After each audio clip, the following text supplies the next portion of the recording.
So how are you doing? How's everyone doing? Um, Guido, obviously you're under a lot of concern, a lot of internal emotional pressure. Um, how else are you doing? Are you managing to do your inner work, Guido? If the cancer came back, they had to do surgery again. Okay. You know,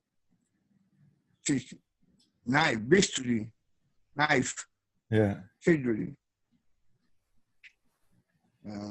But what about Pain.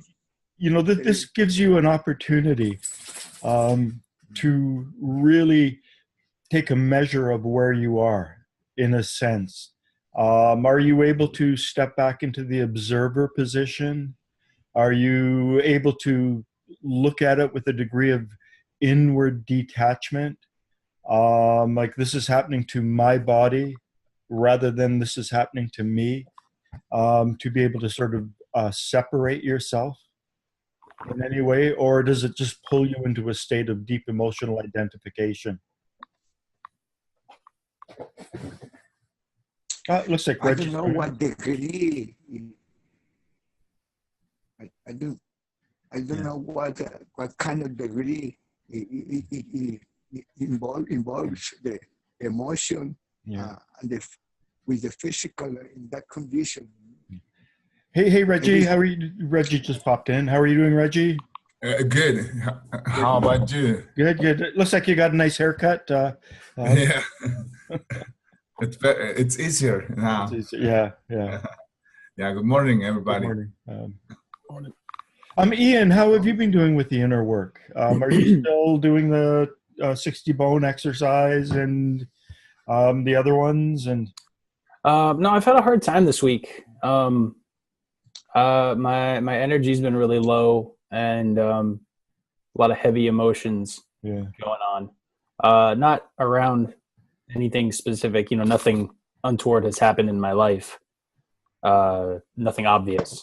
But it's been a hard week. yeah. Just emotionally, have you just sort of been in a sort of a discombobulated emotional state? Is there an emotion at the bottom of it? Yeah, I think it's emotional. It's there's kind of a heaviness, or a sadness, I guess. Heavy isn't really an emotion. Well, I mean, it is because, if you look at the food diagrams and stuff like that and the table of hydrogens, you realize that some substances are lighter than others. So we can actually talk about heavy emotions. And they are really heavy. They have a heaviness. They're either the level of the earth or they could be the level of the moon. So, compared to the mindful state, the aware state, the personally conscious state, we can have emotions that are sort of two levels below that can really pull us down in terms of our energy, our emotional state, how we are. Can you identify the emotion? It always helps to be able to name the emotion because this is an act of mindful awareness. We've got to detach and hold the emotion, so to speak, and go, what is this that I'm feeling? And when we are able to do that, it allows for a little bit of inner detachment, but just figuring out what the emotion is can be very beneficial in terms of working against it. Have you tried to determine what the emotion is? I mean, I definitely have tried to hold it, as you say. The naming of it is somewhat difficult. I recognize it more by the sense in the body. The naming is difficult because I seem to be able to label it different ways. So sometimes it feels like a sadness, sometimes it feels like an anger, sometimes it feels more hopelessness or despair. Are you sure it's a single emotion, or are you going through a range of emotions? I mean, with my clients, one of the things I try to get them to do when I take them back in age regression and, name that feeling and then give it another name and then give it another name. I want them to come up with at least 3 different ways to describe, however they can in the hypnotic state, the emotion that they happen to be feeling at that particular moment when they're back wherever they are, in terms of their memory and their mind. And quite often the names they give, could be synonyms. You could look them up in, online, and they would all be listed as synonyms. And sometimes they're very different. So it really depends on the nature of what you're feeling. Is there a particular place in your body where you notice these emotions, where you feel them? Yeah, it's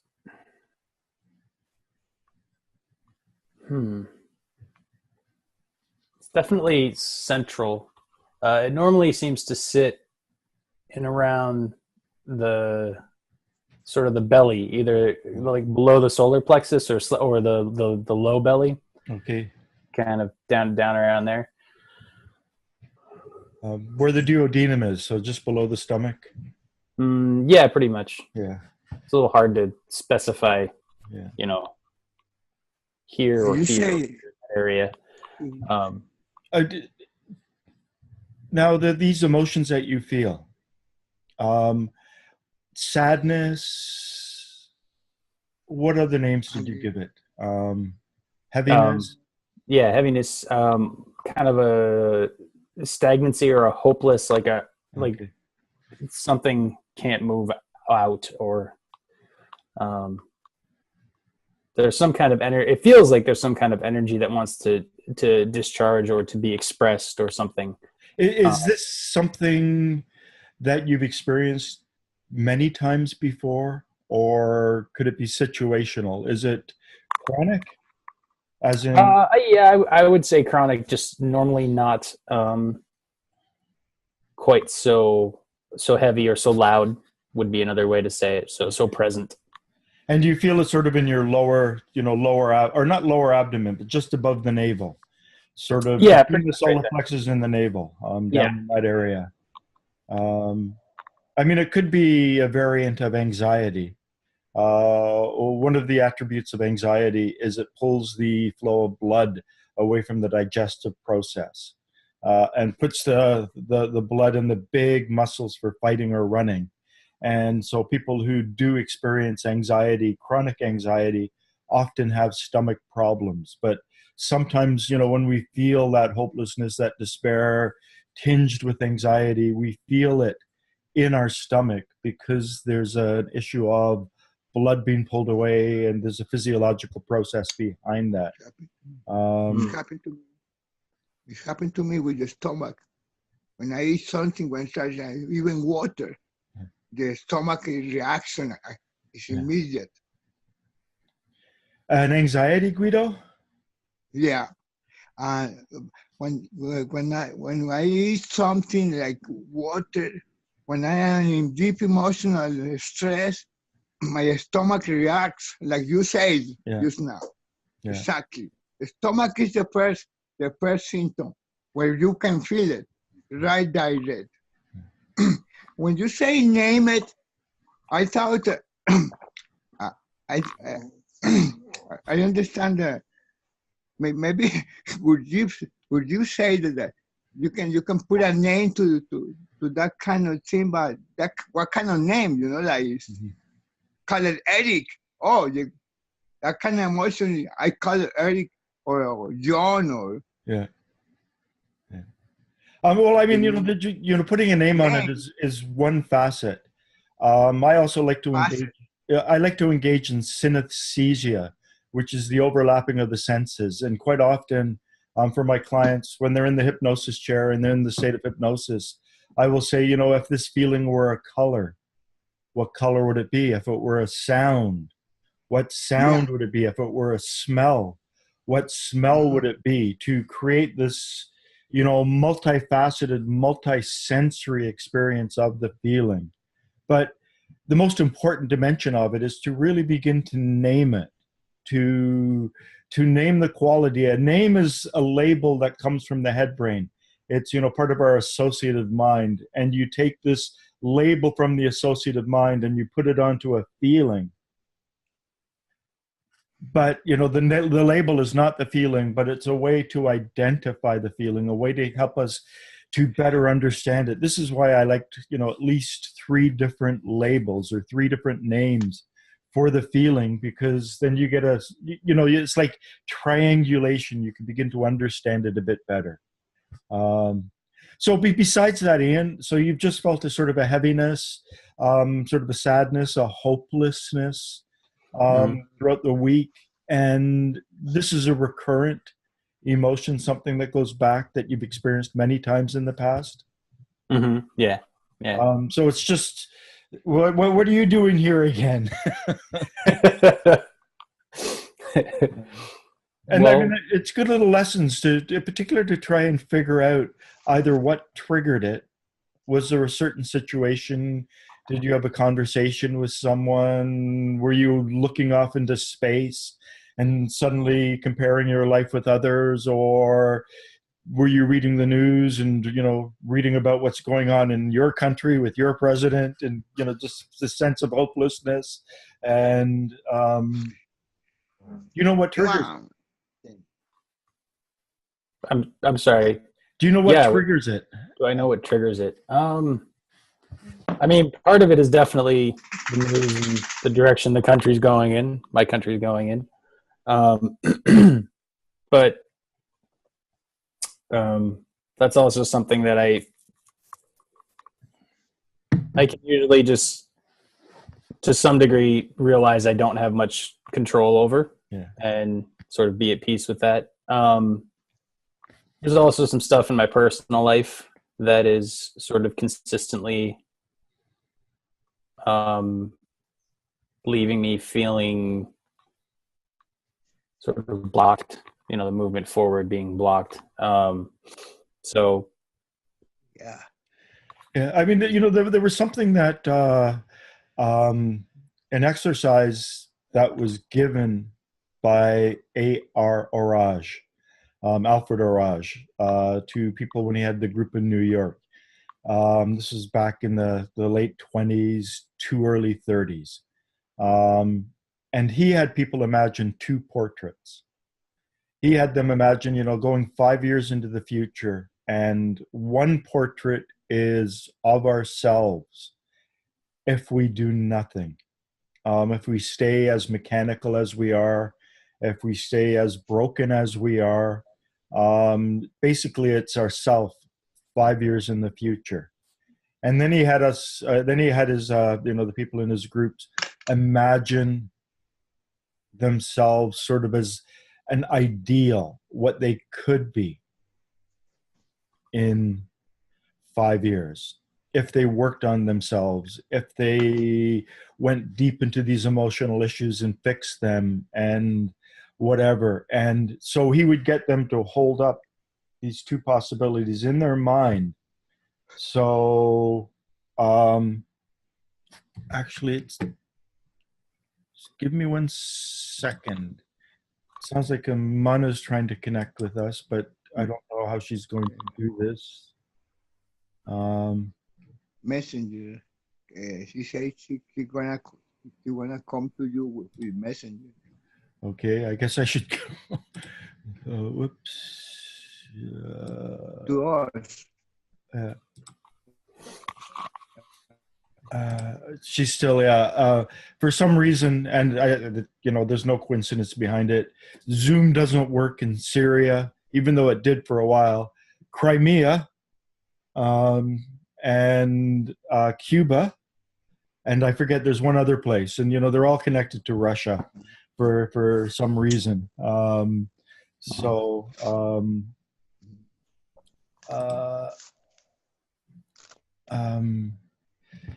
She's I don't have it set up properly for, just give me a second.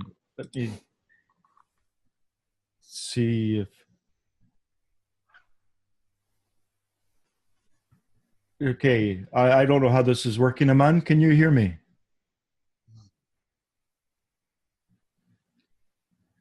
It says we're connected, so I guess we can't. Hello, Iman. No, it's not working. She's trying. Let me just give me 1 second, gentlemen. Listen, I found the stylus, Ian and Don. I found the stylus in my car. I sent it to wash, and I told the guy that washed my car, that look for the stylus, and he found it in the car. Oh, he found it. Okay. That's great, Guido. Yeah. Reggie, how are you doing with the inner work? Good. It's good. I mean, I'm working. It is hard. I discovered I can spend a lot more time right here in the present, which is good. I discovered that that I'm in a hurry constantly. I was listening about anxiety, and it's like that. I feel that always, every time. I discovered that I stop my breathing a lot. You stop your breathing? Yeah, I stopped breathing. It's amazing how that happens. It's like, oh my God, it's again and again and again. That's a very interesting observation to realize. Whoops. Any other comments? So you just noticed that you're not breathing. You've suspended your breathing. Yeah, a lot. It happens a lot to me. I think that's why I get anxious, maybe because it's I don't have any oxygen, any air, and it happens a lot, really. Oh my God! Yeah. So when do you notice this? Do you notice it at particular times? No, it happens at any time. I have my reminder that you send me, so it's ringing all the time. I try to breathe every time that I hear the I forget the name, the ring. I don't know. It happens all the time. It's constantly. I stop my breathing constantly. Are there specific events that allow you to stop your breathing? Not allow you, but where you stop breathing. I mean, I haven't noticed that. Maybe I have to. Oh my God! Sorry about that. That's okay. I'm trying to just see if we can connect with Iman. In Skype. If you want to Skype.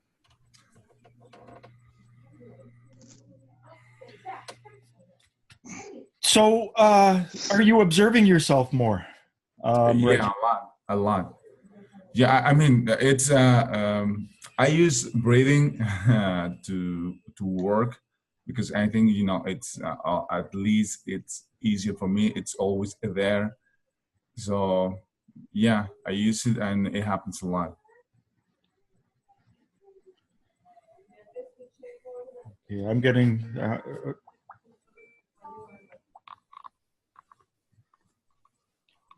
Give me a second.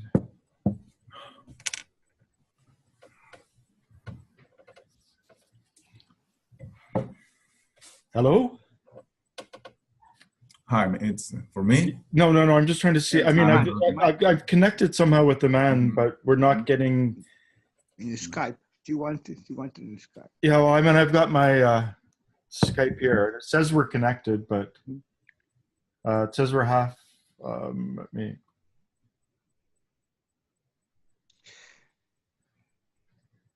Hello? Yes, I can hear you. Oh, there, we got her. Can you hear her? Yeah, she comes through clear.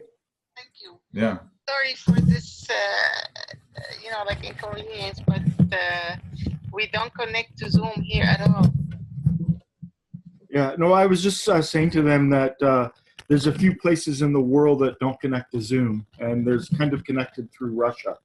So maybe it's the Russian involvement, what's going on in Syria. I'm not sure. How are you doing, Iman? I'm okay. I arrived last Sunday in the evening to Syria, and it took me some days, you know, like to restore my strength after the long trip. But I'm doing well. I'm doing well. I just want to confirm. Can you guys hear her? Thank you. Yeah. Yes. You can. Yeah. Okay. Good. I just Pardon? wanted to make sure they could hear you, because I've got you right by my microphone. Yeah. So the trip here we're talking about is, you know, the Makers of Peace, or whatever, the conference that you attended in Switzerland. So you've just come back from that. How was your Iman? How's your inner work going? How was my what? Your inner work. So they're working on yourself. I did it even though I was there and I was busy. I never missed a day without, you know, like doing it. I think it's helping me. As I said before, it's more and more helping me be a watcher. And the time I watch my action, I feel like that's helping me to manage my reaction. So it's really interesting.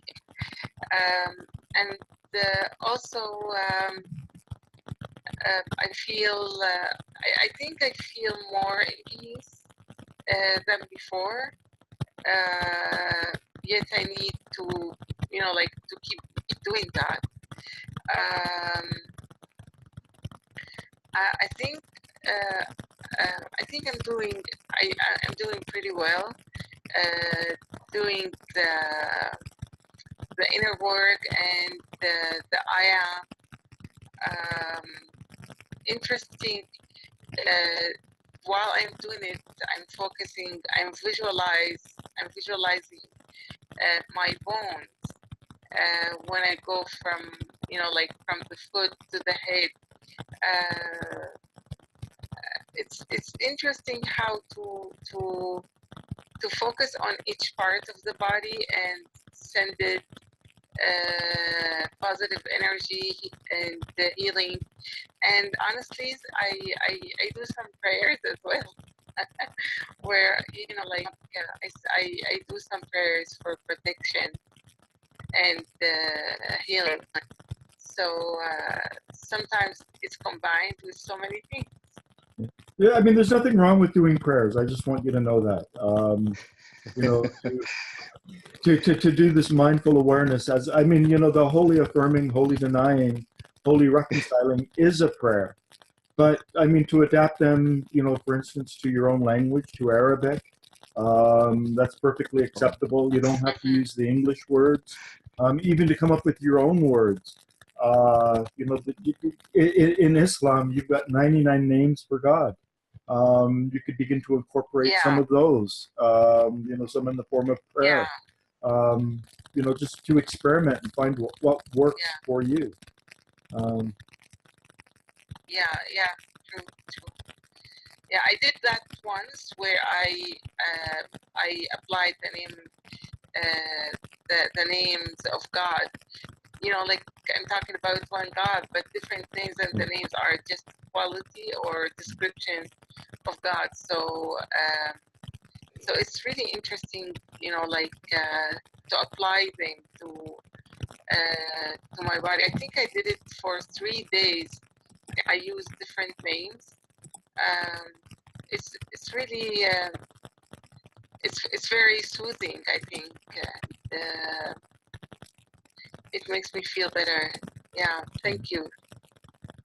I'm just gonna see if I can pull something up. I don't know where it is. Years ago, I mean, there was a discovery in Nag Hammadi in northern Egypt, where they discovered what they call the Nag Hammadi library, a set of Gnostic texts. So these were early Christians. It was a different form of Christianity. And within the Gnostic tradition, I came across a section in the Nag Hammadi library where it was a mindfulness exercise, a profound mindful exercise. I'm not sure. Yeah. Let me just give me a second. I can pull it up now. I've got it here. Let me just mindfulness exercise. Crease it. Yeah. So when I read it, I read this ancient mindful exercise. I'm not sure. Here, let me pull this up. Share screen. Yeah. This is on my, okay. So the Apocryphon of John, the Nag Hammadi library, this was a self-sensing exercise. And one of the things I loved about it, so I wrote here is an ancient 2nd century AD. Let me magnify this a little bit more. Here is a 2nd century AD Gnostic Christian self-sensing exercise. And, you know, in it I have capitalized the appropriate words. And as you read it, you know, imagine that you are a 2nd century Gnostic Christian being read the story behind the development of your body, how your body was fashioned by various angels and archangels and powers that be. Imagine sensing the wonder and mystery as you are led through this mindful self-sensing exercise. And as you read it, try to actively sense the various levels and parts of your body. So let's do this now. Let's just take a moment to become aware of our body. Take a moment and sense our body, to sense the effect of gravity on our body, to sense the sensation of balance, temperature, air pressure, to become aware of the sensation of the touch of clothing on our body, the air that touches our skin, to become aware of our breath and our breathing, just to take a moment and ground ourselves in the awareness of our physical body, in our breath and breathing. And then, you know, when I come to the words that I've put into uppercase, try to become aware of them. So I'm just going to read this, and you know, this will be our exercise for today. The powers began. The first one, goodness, created a bone soul. The second, foreknowledge, created a sinew soul. And the third, divinity, created a flesh soul. So as I said, bone soul, I hope you became aware of your bones. The sinew soul, to become aware of your sinew. The flesh soul, to become aware of your flesh. And the fourth, the lordship, created a marrow soul. The fifth kingdom created a blood soul. The sixth, envy, created a skin soul. The seventh, understanding, created a hair soul. And the multitude of the angels attended him, and they received from the powers the 7 substances of the natural form, in order to create the proportions of the limbs and the proportion of the rump and the proper working together of each part. The first one began to create the head. I'm not going to be able to pronounce this properly. Etiraphaiopi Abron. Either an angel or an archangel created his head. Menigastroth created the brain. Astereshmi, the right eye. Daspomosha, the left eye. Actually, I'm going to ignore these names. So just focus on your head. And then imagine, you know, that there's some kind of angel or archangel that created your brain. And then become aware that some kind of divine being created your right eye, your left eye, your right ear, your left ear, the nose, the lips, the teeth, the molars. If you have tonsils, try to sense your tonsils. The uvula is a little flap in the back of our throat that helps us to speak. The neck, the vertebrae, the throat, the right shoulder, the left shoulder, the right elbow,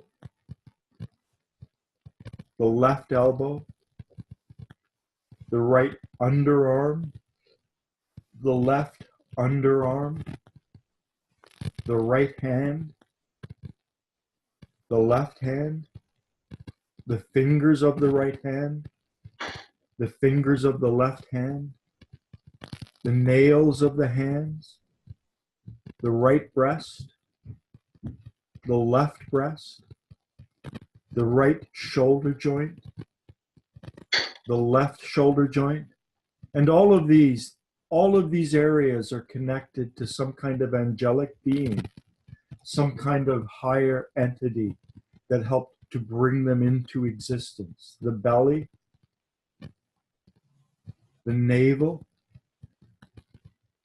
the abdomen, the right ribs,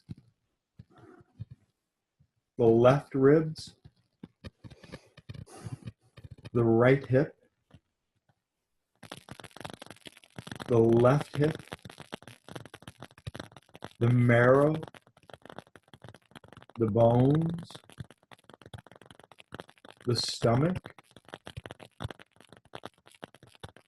the heart, the lungs, the liver, the spleen, the intestines, the kidneys,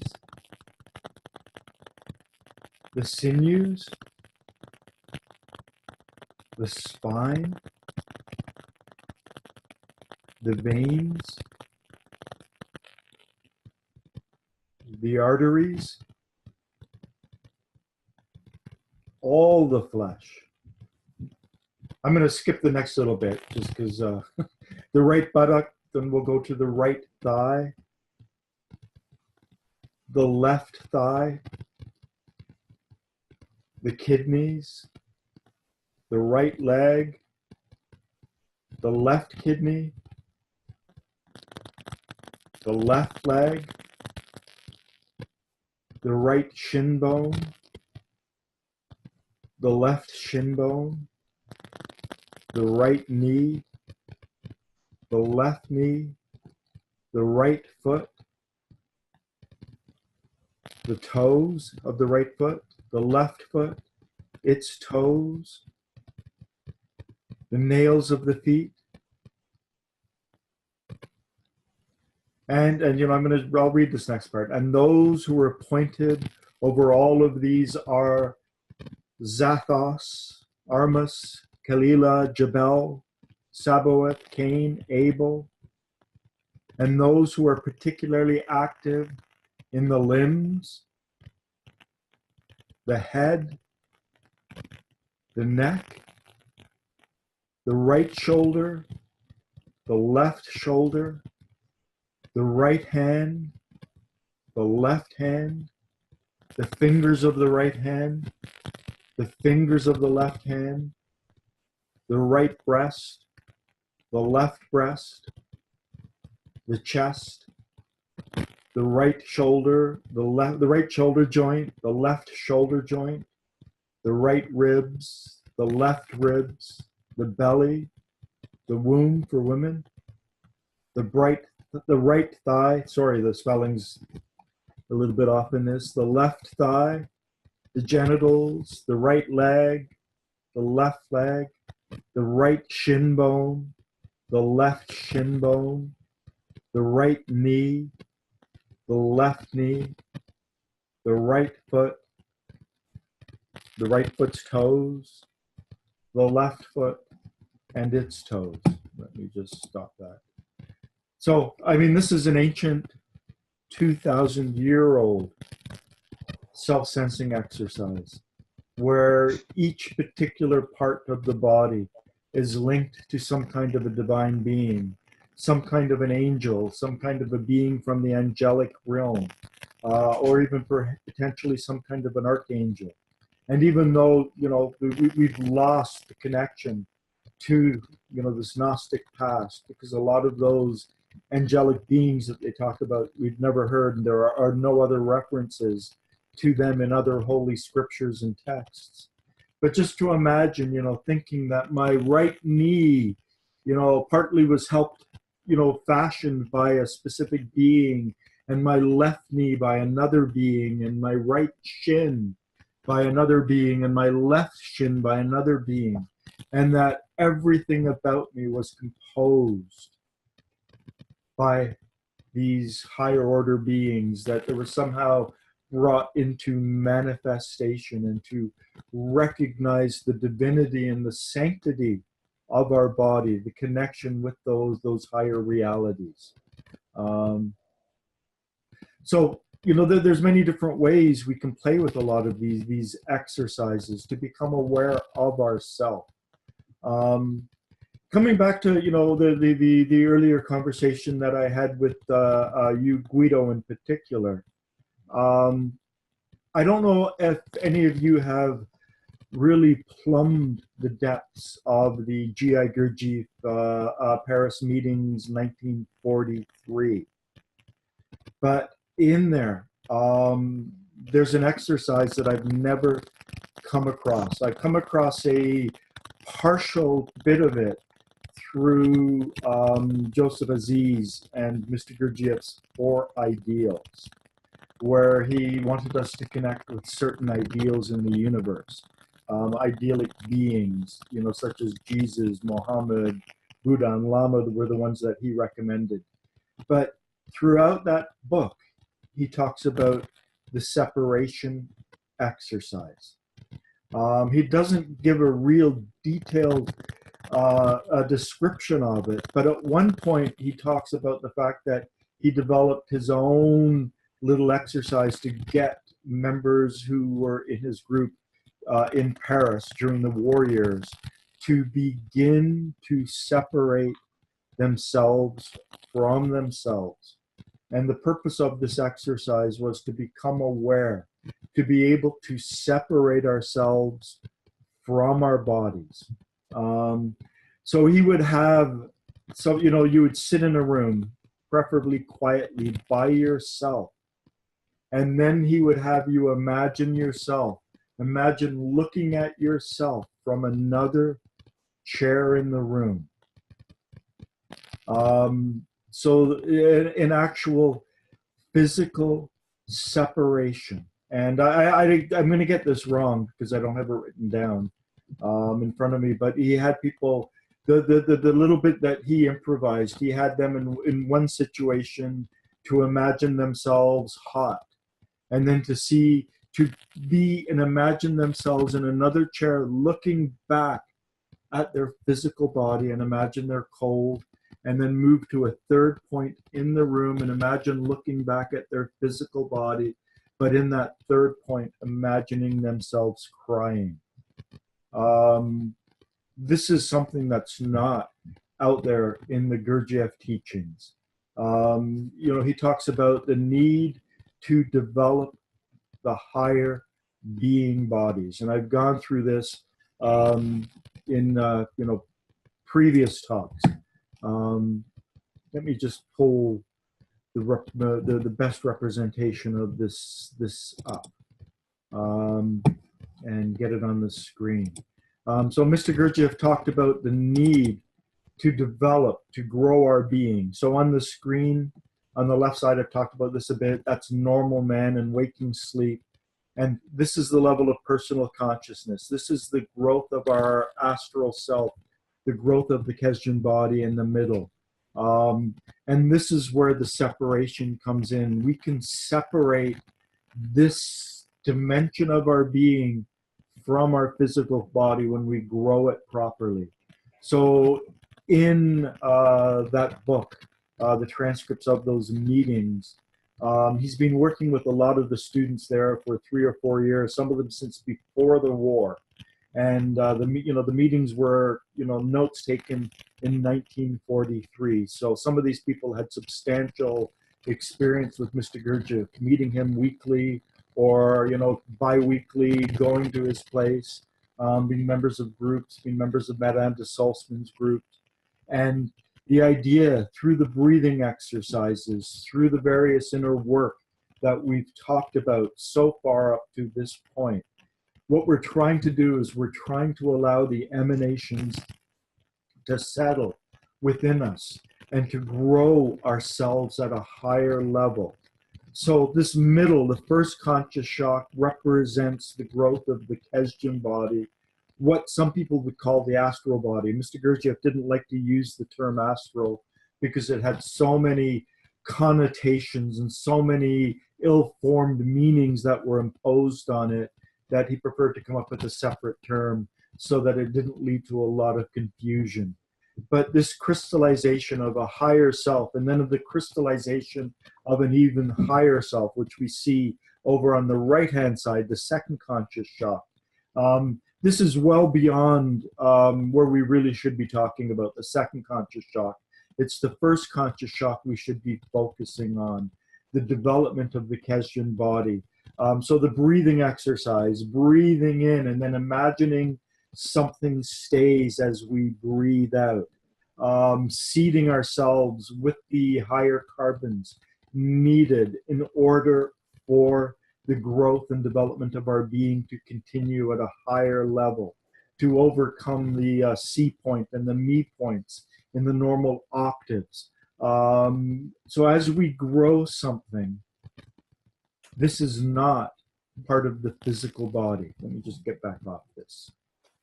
So as we grow ourself at the higher level, we are growing something within ourselves. But this something that we grow within ourselves can also separate from the physical body. It's like our physical body, and I mentioned this last week. It's like the physical self is like the womb in which the emotional and the intellectual, the higher being bodies grow within us. Last week I referenced, let me see if I can pull this up quickly. I referenced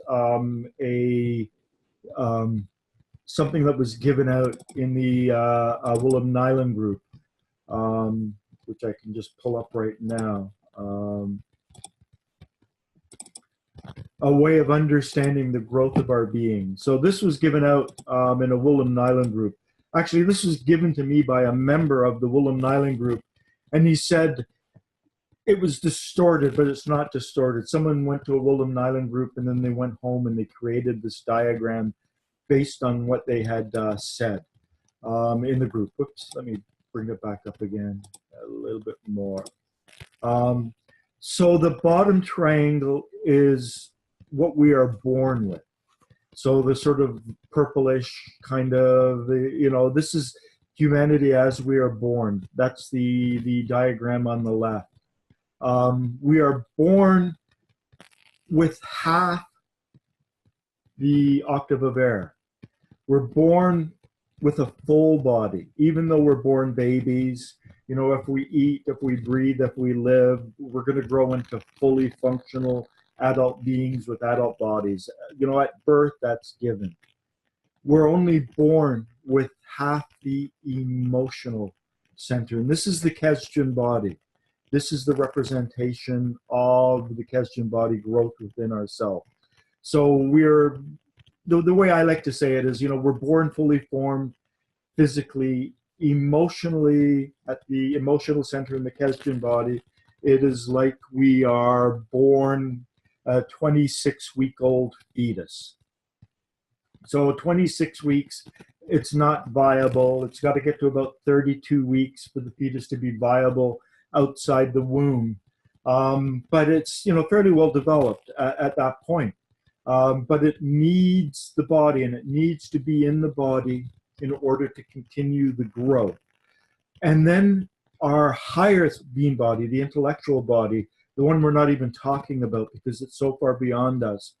It's like when we are born with that, just, you know, like a zygote, where you have the fusion of, you know, your father's DNA and your mother's DNA, and together, you know, they become just a tiny little unit, what they call the zygote, which would not live and have no possibility of living outside of the womb. So in one way, we're born fully developed. In another way, we're born half developed. And in another way, we're born embryonic. And it's the development of these higher selves within us that leads to this.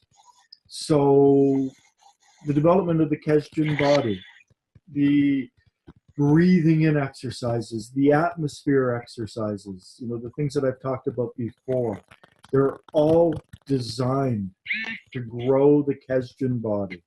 Now we've also, as I talked about last week, the problematic nature of C12 causes sort of deformations within ourselves. C12 is the highest body naturally produced by the human body. Let me just, let me just see if I can bring that up.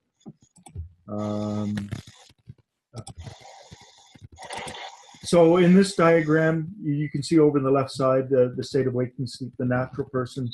The highest that we naturally produce is C12. And C12 can be siphoned away by the intellectual center, siphoned away by the emotional center. And when it does, it leads to malformations, you know, improper crystallizations within ourselves at those higher levels. And so it's very important for us to begin to decrystallize some of those malformations. And that's where working on emotions and things like that become very important. So we grow ourselves, we grow this higher level of our being. And people have often asked Mr. Gurdjieff, how do I know if I have a higher being body? And he, you know, in terms of the literature that I'd come across before, he had kind of brushed it off. And for some of them, he implied that it just doesn't matter that you know, I'm telling you that you have one. But this was an exercise, the separation exercise, realizing that we have a physical body, but we're not our physical body. And as we grow the higher being body, or not the higher being body, but as we grow the Kesdjan body, and Bennett identified the Kesdjan body, he called it the vessel for the energies of the soul. So the Kesdjan body is really more like growing a container. It's like growing,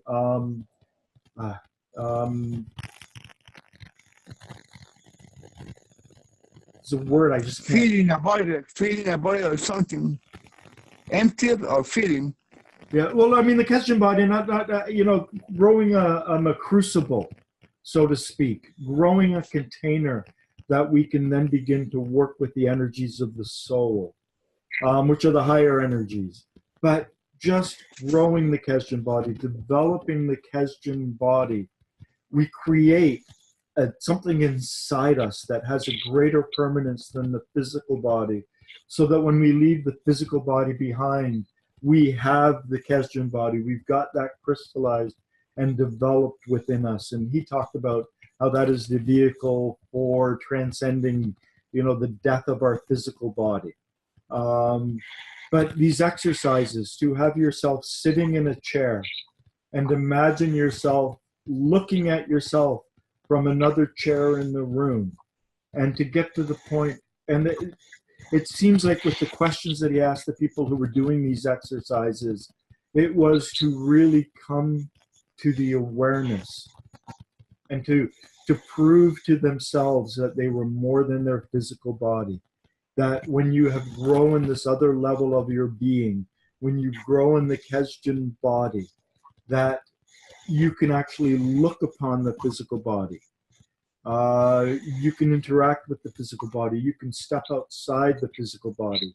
There are all sorts of potential ramifications to this. One of the most interesting episodes or segments in Search of the Miraculous is where Uspensky seemed to have this non-physical contact with Mr. Gurdjieff, that Mr. Gurdjieff wasn't physically present, and yet he felt Mr. Gurdjieff's real presence there with him.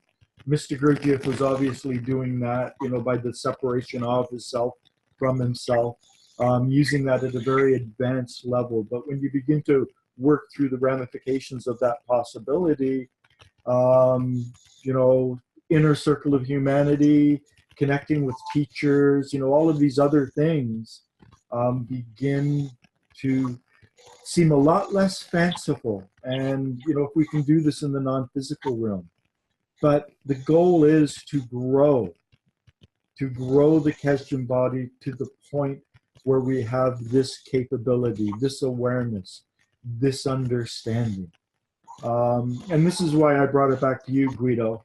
With the bad news and the pain that you have in your throat and the fear, all of the work that you've done since 1977 or 1979, work on ourselves, development on ourselves, that kind of work is never lost. We may forget about it, we may push it into the background, we may have quite a few wilderness years where we don't appear to be working on ourselves, but we are creating something. We are creating something that has a permanence, that really has a reality that transcends this physical world. But the interesting thing is it's being embodied. It's being in the body. It's allowing this physical sheath, so to speak, like a womb that allows these inner parts of ourself to develop. And this is where it actually gets close to Sufism, because Sufism, they talk about the inner gardens and they talk about levels of being and they talk about developing these refined aspects of ourself. But I think that this is part of all the ancient traditions. You find echoes within Hinduism.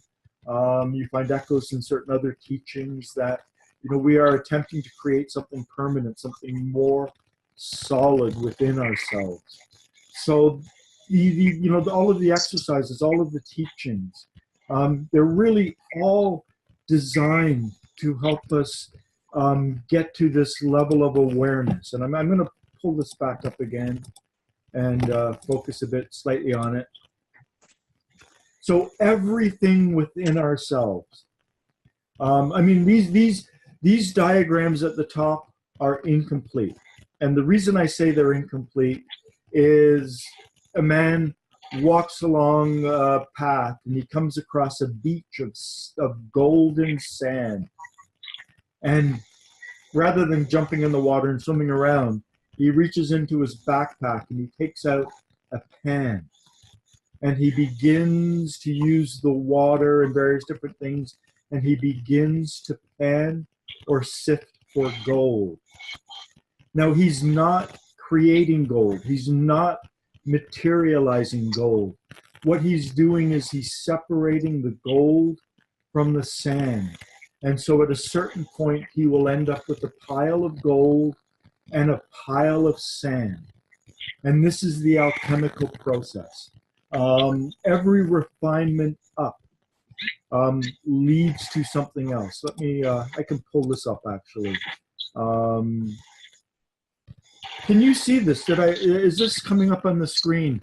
The first rule? Or no, we've still got the alchemy of human transformation. Okay, I've got to figure out how to. I know someone who did that. They were able to go from picture to picture. So feeding and being fed, the transformation of energies. The first rule: the higher blends with the lower to meet in the middle. I've got that diagrammed on the side. Sorry you can't see this, Aman, but the higher blends with the lower to meet in the middle. So the positive and the negative lead to the reconciling or the equalizing. The food diagram, the same food diagram I talked about before with C12, which is right here at the top, I've re-represented just as a way of the higher 192 blends with 768 to make 384, which then becomes the next lower that blends with 96. And there's this whole process. So in the refining up, the middle becomes the lower for the next level.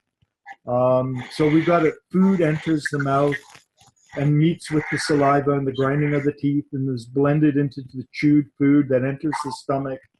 And in the stomach, it meets with the gastric juices. So this is the first rule, the higher blends with the lower. Let me get rid of this.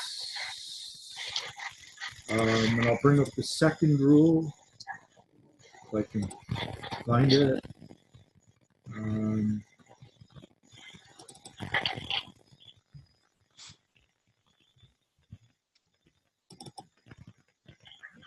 Okay.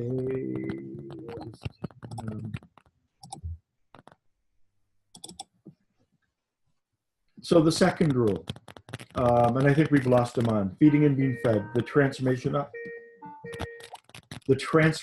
energies. The second rule, when the higher blends with the lower and creates one result, it also creates the opposite. So here we're talking about, as it creates a pile of gold, it creates a pile of sand. Or on the diagram here, the farmer, the wind, the harvest, it creates wheat and then the chaff.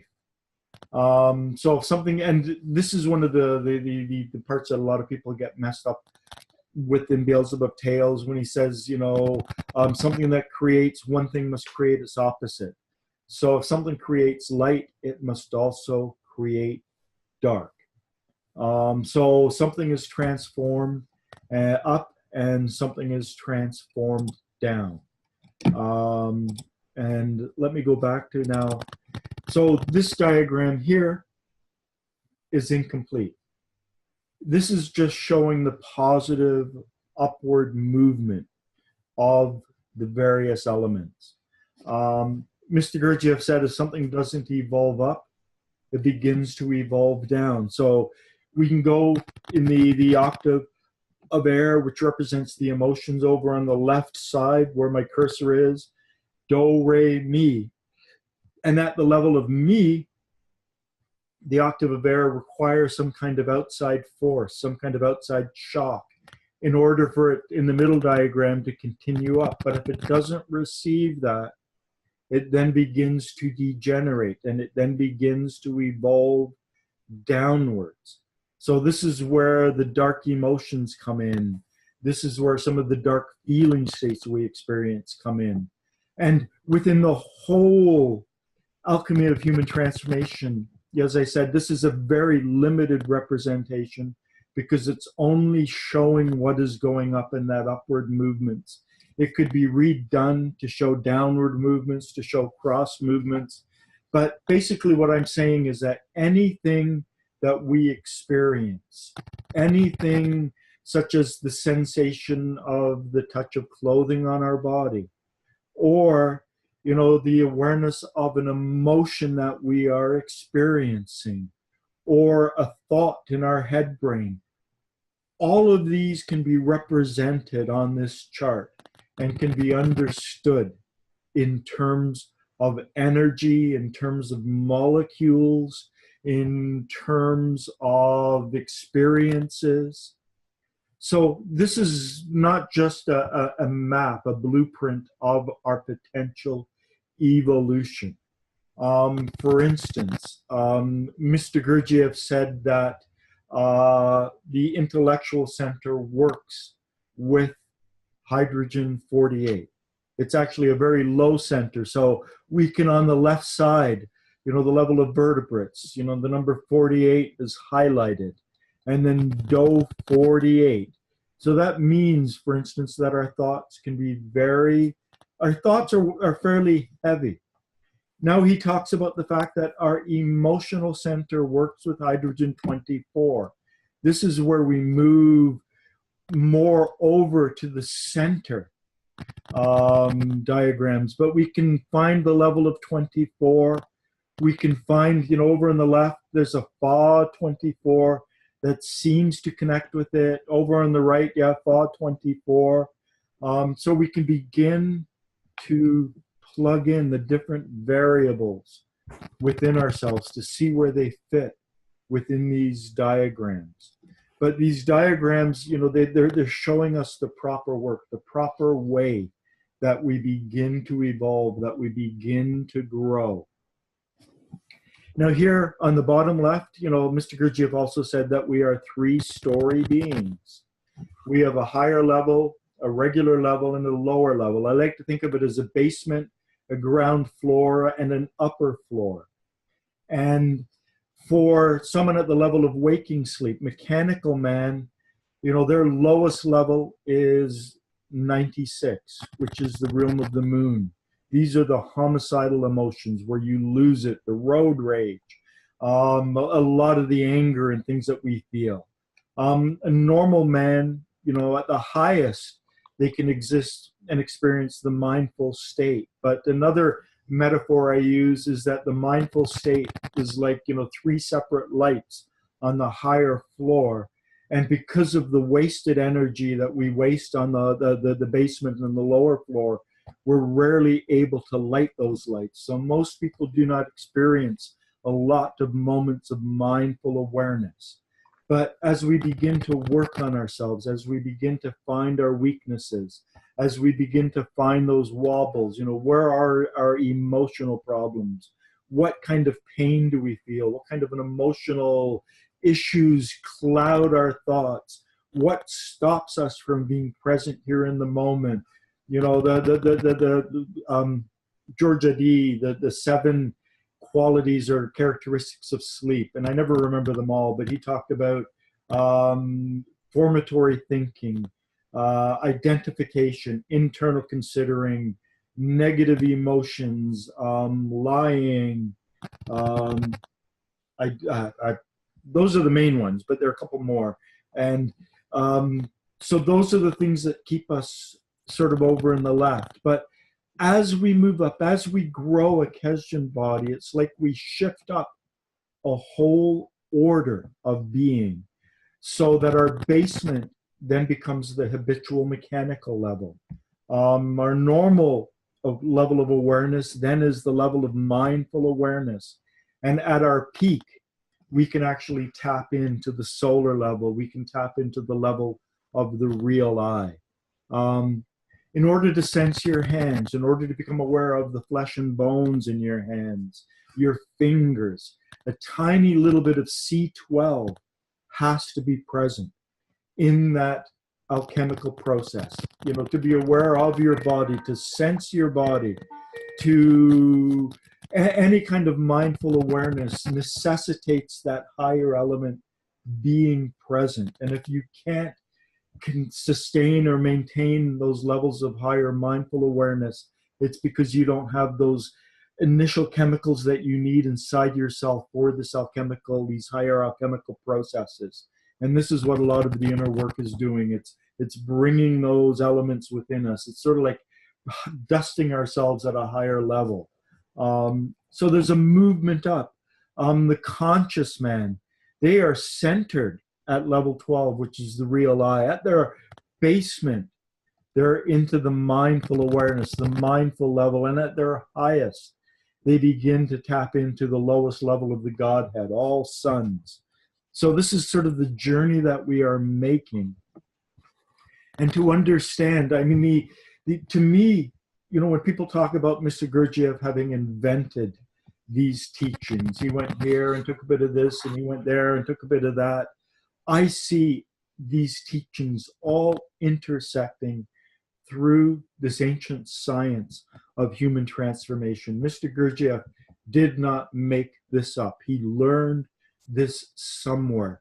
I believe that this is the remnant of an ancient science that was much greater developed, thousands, perhaps tens of thousands of years ago. But this is what has come down to us, and this is what he released into the West. this tiny fragment of what would have been an immense ancient teaching. But this fragment really represents our journey. If we had to save any fragment, if we had to keep any part of that massive teaching alive, it would be this tiny little remnant. Because to figure this out, to recreate this, to go through all of this on our own would take hundreds and maybe thousands of years of development. Mr. Gurdjieff implied that, you know, the society of Al-Khaldans in a previous, you know, antediluvian civilization took at least 800 years to develop to this level of understanding. So we've kind of got, you know, sort of a tiny snapshot, but I think it's the most important snapshot. And as I said, I believe that the entire teachings are all connected to these diagrams. They're connected to this ancient science, this ancient understanding. So to sort of step back into the teachings, to step into these diagrams, to step back into these teachings, to step into these diagrams and understand those connections, that what we are doing is we are really growing our being. Let me just stop sharing this so that we're all back again. So it's an immense journey. It takes a lot of effort, a lot of work to really begin to grow ourselves at this level. And here it's interesting. Mr. Gurdjieff said that, you know, organic life is the evolving part of this planet. And humanity is the evolving part of organic life. And within humanity, there is an evolving part. And if that part stops evolving, it affects humanity, and it affects organic life, and it affects the planet. And it's not a huge percentage that of humanity that needs to be evolving. It's a small percentage, a small number of us. Mr. Gurdjieff said that quality and the quality of our vibrations is far more important than the quantity, the number of people producing these vibrations. So back in 1915, when there were 2 billion people in the world, Mr. Gurdjieff told P.D. Uspensky that 200 conscious individuals, and he put this phrase in deliberately, if they wanted to, could alter the history of this planet. So where are they? Why aren't they altering the history of this planet? I think part of it is, you know, we're responsible ourselves to try to grow our beings to this level, to try to get to this place where we can be so centered in our energy that we can begin to have positive effects on other people. My view of the problem with this planet is that the higher levels of humanity have been kind of knocked off, and we have to regrow them. 200 years ago, and some of you have heard me say this a number of times, 200 years ago we had these immense places of luminescence, of energies. We had these hermitages and monasteries in Central Asia that were thousands, maybe even tens of thousands of years old. We had the whole Forbidden Kingdom in Tibet. It was, you know, priestly, meditative, spiritual, you know, government. You know, then the Chinese came in, I think it was, you know, 1949 or 50, and they began the invasion of Tibet. The Taliban, the warlords, the roughening and coarsening of what was going on in the Middle East. You know, up until 100 years ago, you know, there were elements in the Middle East that were incredibly refined teachings. But then someone comes along with an AK-47 and says, no, this is what we believe, and kills anyone or exiles them or sends them away. You know, it can lead to all sorts of things. Here, J.G. Bennett talked about the Masters of Wisdom, and he said that whenever there was a massive invasion, a third of them went underground, a third of them stayed in the open, and a third of them went into exile. And he talked about the Masters of Wisdom. And so the ones who went underground tried to keep the teachings as they were. The ones who remained visible tried to adapt the teachings to what the invaders believed, and the ones who went away in exile tried to keep the teachings preserved absolutely, in their pristine form. But he talked about this went on over and over and over again. Also, a couple hundred years ago, Ethiopia and various other places were really luminous sources of light. And, they've all been darkened now. And they've all been darkened because of maternity, because of, the rise of the industrial civilization and armaments and AK-47s. And now, just one person with a gun can kill an entire village. Just by squeezing a finger, and all of the knowledge, all of the wisdom, all of the higher learning and everything, they don't see any value in that. And as a matter of fact, they are threatened by it. So it's like humanity has lost its top, and we have to grow it. We have to try, and each of us individually, and not just Gurdjieffians, Buddhists, esoteric Christians, Hindus, people on the mystical path, we have to begin to try to grow these higher connections, to make these higher connections. So in one sense, a lot of the Tibetan lamas coming over to North America and setting up, I don't know what we would call them, setting up monasteries, setting up little pockets, trying to regrow some of their lost wisdom. All of these things are all sort of contributing this growth, this development. At any rate, I've talked long enough. Any questions? Any comments?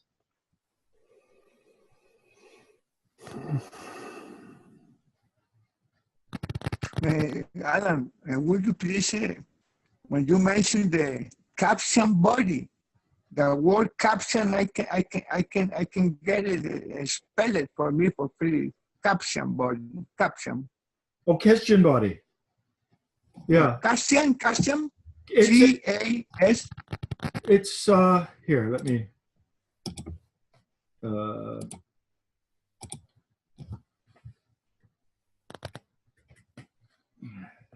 It's it's in Tales. It's found throughout Tales. Keshin body. Just give me a sec.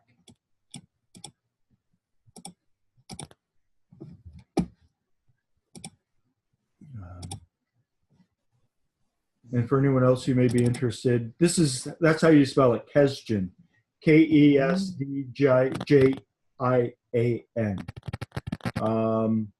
And this is the word that he uses in Tales more than anywhere else.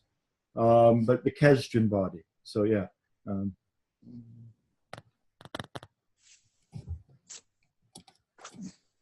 Any other questions? I'll get it bigger there. Kesjin body. For those who are watching on the screen.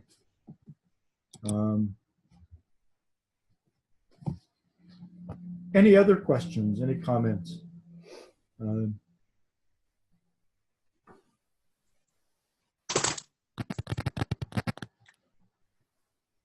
Within the, for instance, within the Kabbalistic, esoteric, Judaic system, they talk about how we have a soul at one level, the potential for a soul at another level, and the potential for a soul at another level. The level that we have a soul at is the level that's common to all life. They call it nefesh. But nefesh also means to breathe. It means spirit. It means soul. It's been translated with all these different things. But nefesh is the self in world 48. Then with the development of the bones, we can develop this aspect of ourself called ruach, which is the equivalent of the Kesjin body. It's the equivalent of ourselves at the astral level. Then we can actually develop what they call neshama, which is like the spirit. It's a much higher soul, and that's like the higher being body. That's like the higher self. Now, I mean, these terms can be, you can find them in Hinduism, you can find them in other traditions. This belief that we can grow something within ourselves. It's there also in Sufism. Sufism, they talk about the different levels of realities, the different gardens within ourselves, but there's a direct one-to-one relationship. Within St. Paul, he talked about soma, psyche, pneuma. Soma was the Greek word that was the equivalent of nefesh. Psyche was the Greek word that was the equivalent of ruach in Hebrew. And pneuma was the equivalent of the word neshama. These representing, body, spirit, and soul, so to speak. The psyche, and whenever Mr. Gurdjieff uses the word psyche, he uses it in this specific context. He doesn't, say it's World 24 and all of that, but he's a Greek. He understands. He talks about organic, psychic, and willful. Soma, psyche, pneuma. These three different levels, these three different parts of our being, to grow ourselves at the higher level. So when St. Paul was talking about soma, psyche, pneuma, he also talked about, carnal man, natural man, and spiritual man. Carnal man is just the mechanical man. Natural man, where we should be, the level we should be, is mindful man. It's the Kesjan body, it's the growth of the astral body, it's the growth of that higher part within us. And then he talked about the spiritualized man, the fully grown, the three different levels of humanity. I found this in the Bhagavad Gita, but I would have to go back and read the Gita in order to speak really knowledgeably about it. But they talk about the three worlds, the three levels. So this is found in many different traditions, this understanding that there isn't just one form of humanity. There are three forms of humanity. And there's the one form of humanity. We're all born in that. And then we ourselves have to evolve the higher form within ourselves, and then the even higher form within ourselves. So that the future evolution of humanity is not a mass evolution. It's an individual evolution. It's something we can work on right here and now by growing ourselves at these higher levels. So we have to figure out, well, what is the nature of this growth of ourself at these higher levels? And then what is it that's inhibiting this growth? And here, self-study, self-observation become very important. Really looking at ourselves and analyzing ourselves.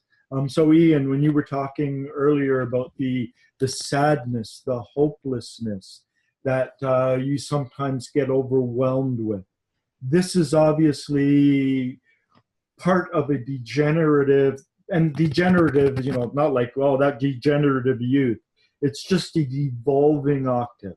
It's not without any kind of moral dimension, but somehow throughout your life, going back most likely, as we've talked about before, to your childhood, this feeling came along, and this feeling has crystallized within you. And there's an actual substance within you that's created with this heavy feeling. It's like you've got this crystallization within you. So it's like this wobble, it's kind of holding you down. And it's sort of like a malformed growth at a lower level. And so not only do we have to figure out how to evolve up, how to take those upward steps, we've got to really begin to look within ourselves, to study ourselves, to find out where we've made downward steps, where we've created wobbles within ourselves, and we've got to begin to figure out how to fix them or how to decrystallize them.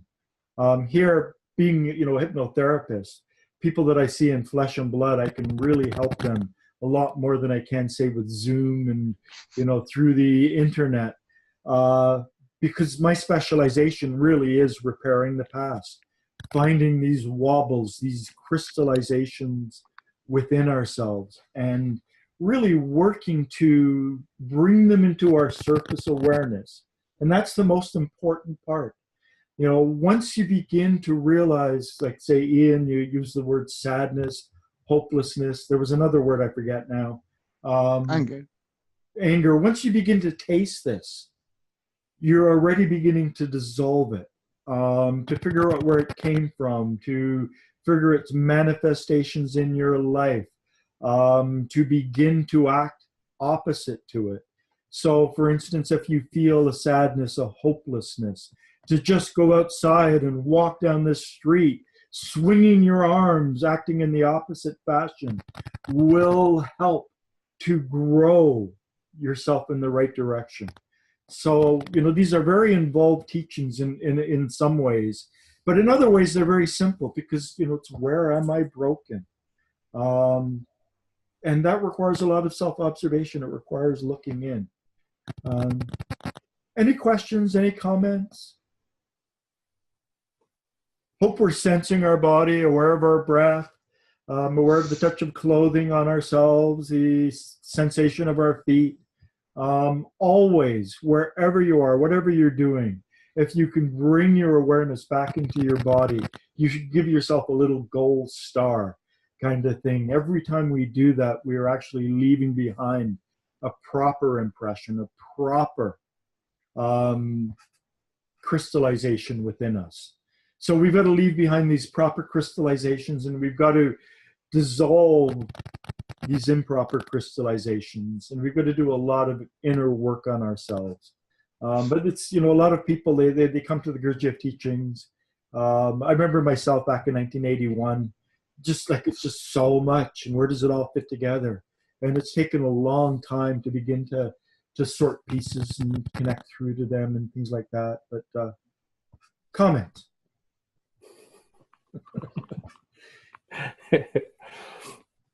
Ian. I don't know. It's you know, there's so many connections that you bring out in these talks. I feel them kind of lighting up and coming together, but the questions are difficult to arrive at so quickly. Yeah.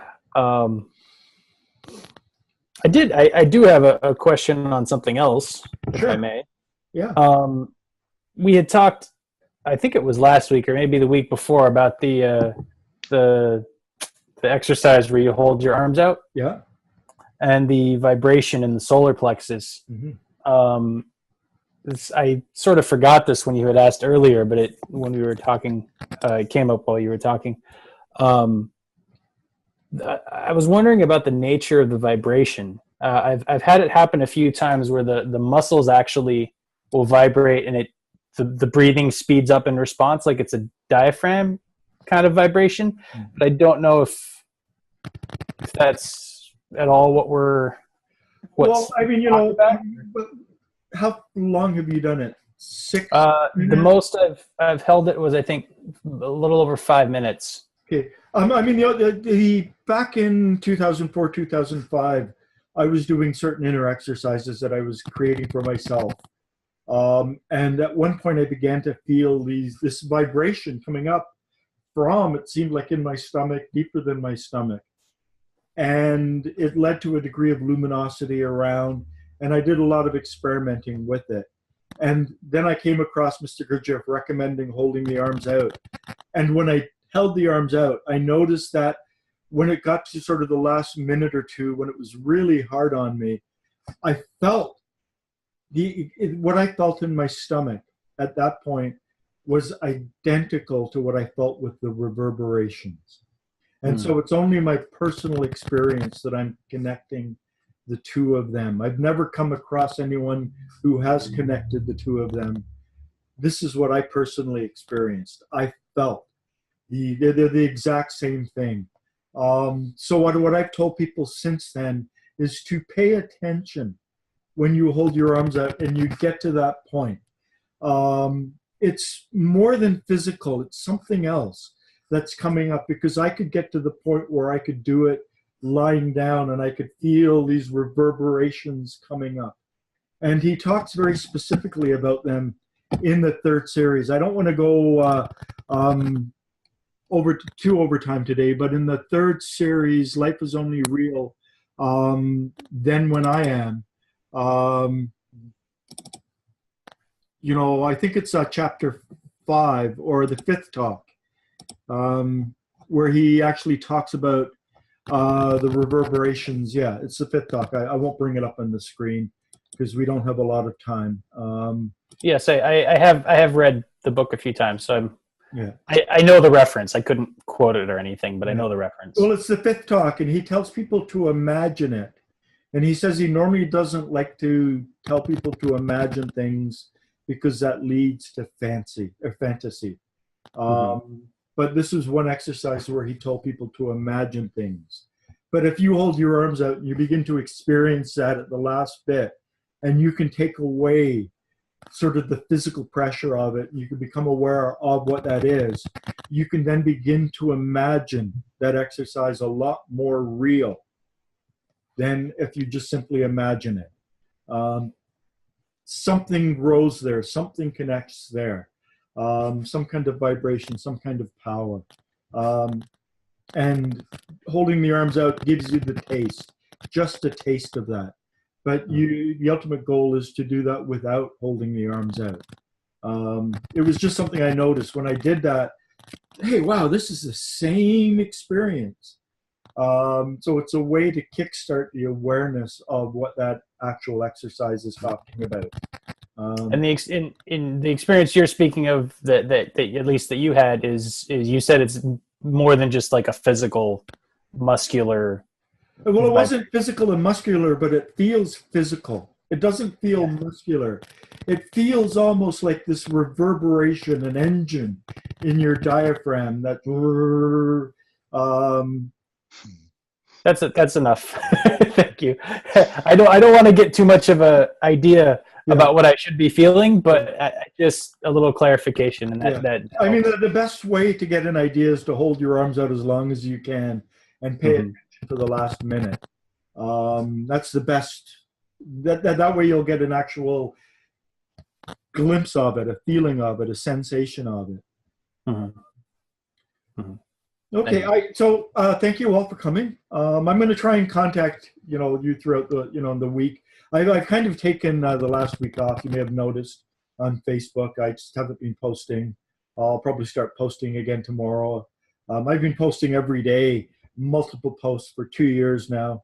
I wasn't intending to take a week off, but it just happened.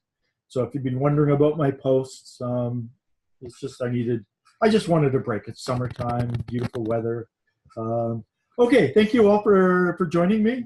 Take care, and we'll talk next week. The breathing exercise, breathing in those active elements, the collective state exercise, doing the inner work, walking, keep that all up. Grow those things within yourself, and also pay attention to what within you fights this process, the obstacles within yourself, those feelings like hopelessness and whatever. Okay, have a good day. Have hopefully a wonderful rest of your Sunday. Bye now.